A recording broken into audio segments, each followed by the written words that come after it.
Hello! What's up sa mga kachurpa at sa mga kamarites ko? OMG! Namiss ko ito! Namiss ko kayo mga kachurpang at sa mga kamarites ko!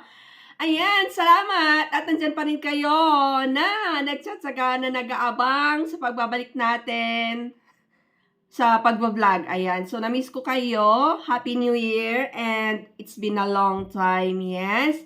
Medyo nag-rest po tayo at eto na nga, nagbabalik si Madam Chorpang. Ayan.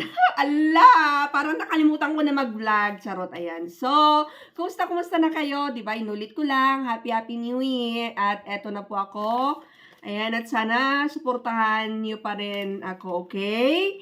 So, our vlog po today is, eto na po ang Sanla update na pinakahintay nyo. Ayan, and sa mga nag-PPM, private message sa akin, sa aking Facebook, yes, nababasa ko po lahat yon. Ayan, it's just that hindi lang ako nakakasagot, kaya eto na po, ginawan ko na po, gumawa na po ako ng Sanla update. Ayan, kaya keep on watching. Ala, na-miss ko to. Ano ba yan? Parang naninibago ako ulit mag-vlog. Charot! Although talagang naninibago and I'm still learning pa rin. Di pa rin ako marunong actually. Yeah. So, keep on watching. Yo! Welcome back to our YouTube channel. So, ako pa rin ito. Ayan, walang pagbabago. Yung damit ko parang hindi na ako nagpapalit. Parang 10 years ago pa itong damit ko na to. Charot. Yan, so, ganito lang tayo. And our vlog for today is an update kay Cebuana Loilier. Ayan, kasi marami akong nababasa. Ayan, na nagsasabi na ang taas-taas daw ng appraisal ni Cebuana sa kanilang location. Although sa akin, yung mga previews na sinishare ko na Sanla update kay Cebuana is same pa rin. Ayan, so New Year, Christmas, New Year, ayan, occasion, nagipit tayo. Kaya napasanla talaga si Inday. Ayan, so nag-actual sanla ako para may resibo talaga akong ipapakita sa inyo na patunay talaga na eto yung appraisal ni Cebuana. Hindi yung appraisal talaga, talagang sanla ng aking jewelry, okay? Ayan, so papakita ko sa inyo. Ayan, so updated talaga ito, ha? Wait. Updated talaga ito and abangan na lang natin. Maybe March, ganyan. Kasi last year is ganun eh. It's like March, ganon, or April, tsaka nag-change ulit yung appraisal ng mga pawn shop. So, eto, ayan. So, very updated itong Sanla update natin na iyan. Ayan siya. Kumusta na kayo? Oy! Sa mga bago pa lang dito at saka sa mga nag-unsubscribe kasi matagal akong nawala.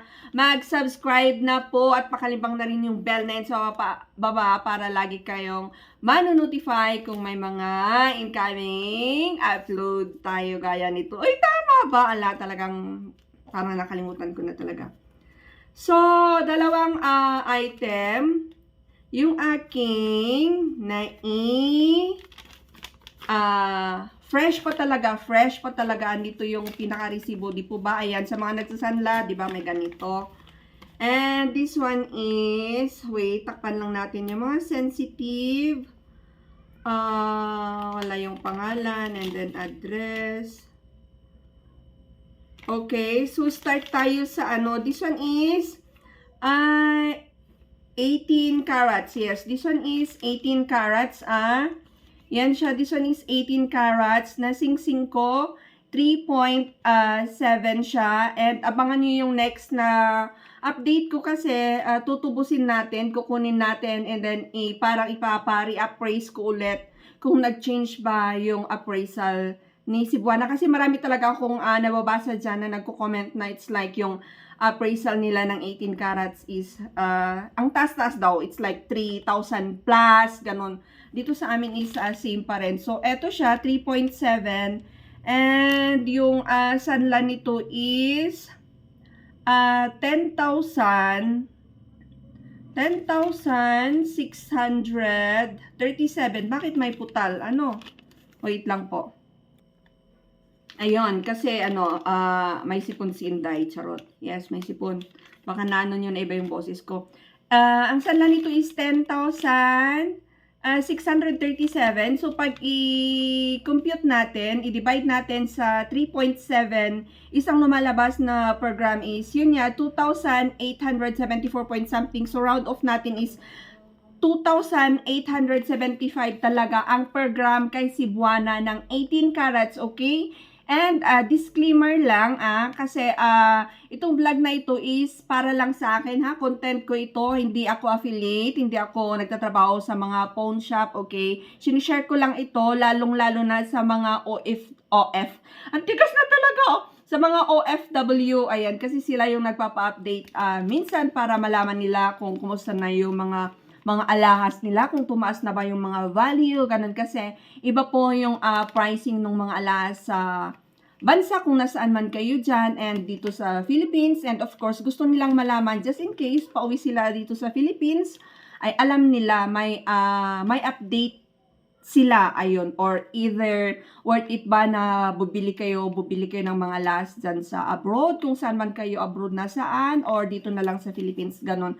Yun yung purpose ng aking pag-share ng vlog na ganito, ayan. Kasi, either nga sa ibang mga branch ni Cebuana, kung saan man kayo is either mataas or mas mababa, ganun, okay? So, it's just that this one is for me, na may resibo talaga ako. So, ang 18 carats is same pa rin last time sa akin na-share na 2,875 ang per gram, okay? Malinaw, ha? May resibo po tayo. And this one is tutubusin natin, okay? And next is dalawa lang ang aking ma-share sa inyo. Although i-update ko kayo lahat ng pricing appraisal ng mga jewelry. Ayan. So this one naman is 5.2, 5.20 na eto, actually, itong singsing ko na ito is 24 carats. So, minsan, dito kami nagkakatalo ni Cebuana. Hindi na ako nakipag-argue. Ayan. So, tinanggap ko na lang para rin ma-share ko sa inyo kasi either na i-experience nyo rin ito. This one is 24 carats ito. 24 carats talaga itong singsing ko na ito. Ang kuha dito is, ayan siya. Mabasa nyo. Andito siya. Ayan siya. Singsing yan na 5.20 and then ang sanla nito is 17,420. So, pag i-divide natin yung 17,420, divide natin sa 5.20, ang lumalabas na per gram nito is 3,350. So, chinek ko yung ang pag-appraise ni Madam Appraiser na nakaupo doon is 21 carats. Although hindi nila nilagay dito, pero na ko, na 21 carats yung pag-appraise niya, okay? So, 21 carats, ang per gram is 3,350.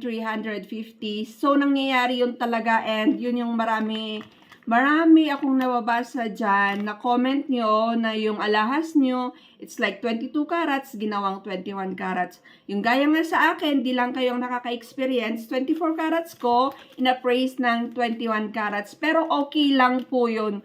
Just make sure na tutubusin nyo para hindi kayo lugi.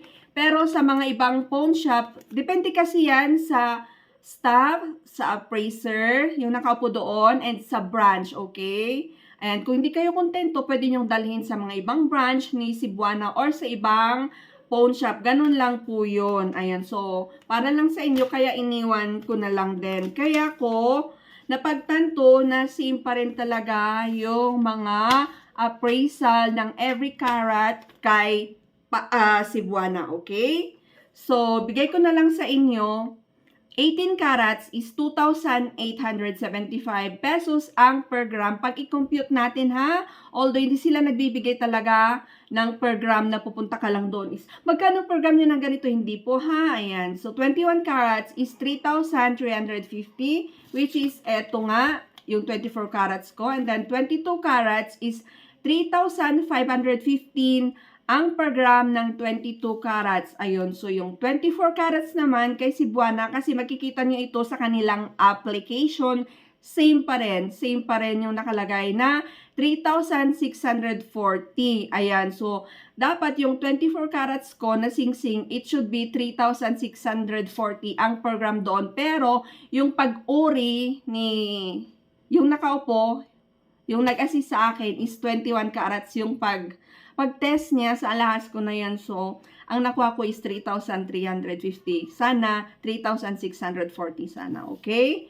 Ayan, and sa mga nag-aas ng mga lower carats, eto yung 14 carats kasi may mga nag-aas pa rin na 14 carats yung jewelry nila. Ang 14 carats naman, ang program ngayon is 2,235 and ang 12 carats, kasi kay Cebuana, yes, nag-accept pa rin pala sila ng 14 and 12 carats, okay? Ang 12 carats is 1,725 pesos. Ayan. Kaya abangan niyo po yung next na update natin ng Sanla update kay Cebuana kasi tutubusin ko po ito, okay? Ayan. Kasi lugi po ako, 24 carats yung singsing ko, pero yung pag-appraise, pag Sanla ko lang is 21 carats. Tama po ba ang aking sinishare sa inyo? Hindi ba ako nawawalay-walay or walay pa rin talaga? Alam ko, walay pa rin. Ayan, lalo na nag-start pa lang. It's like nag-start pa lang tayo ulit kasi it's like 3 months akong nag-stop muna. Ayan, kasi basta, na-miss ko kayo. Charot. So, yan lang po ang aking Sanla update kay Cebuana and abangan nyo na lang po yung mga next na mga Sanla update natin, okay? Kung ano lang po muna yung ma-share ko sa inyo, yun lang po muna. Kasi marami na naman magre-request na si ganito, si ganito, si ganito, si ganito, si ganito na pawn shop. Ayun, so one by one. Okay? Ayan. And feel free to comment down below. Ayan, kung may mga new update kayo about sa mga jewelries nyo. Ayan, sa mga bagong bilihan ng mga lahas. Baka may mura kayo dyan na pinagbibilhan. Share nyo naman sa akin para doon tayo bibili. Charot. And sa mga, ayun, sa mga naka-experience na nagsanla ngayon, kay Cebuana, kung magkaano dyan, feel free to comment down below para share natin yan sa Q&A natin. So, that's it for today's vlog. And if you're new to this channel, ayan, support me. At pakalimbang na rin yung bell na yan. Tama ba? And yung mga damit ko pa talaga to parang 10 years ago. Ayan. So, hindi na ako para lang sa inyo. And, ayan, maganda naman pa rin. Charot. And it's like, tumaba ako, Tumaba ba ako? Comment down below, yeah, tumaba ako. And, ano pa pang nagbago? Yes, may mga nagbago. Ayan, nagpadagdag. Ay, baliktad. May mga nagpa-pursing pala ako. Ayan. So, may butas tayo dito. Dito. Ayan. Bago yan. Share ko sa inyo next time. Ayan. So, yan. Next, naabangan nyo, magpapabutas na rin ako dito sa ilong. And dito, ay nagpapalagay pa ako sa dila ko.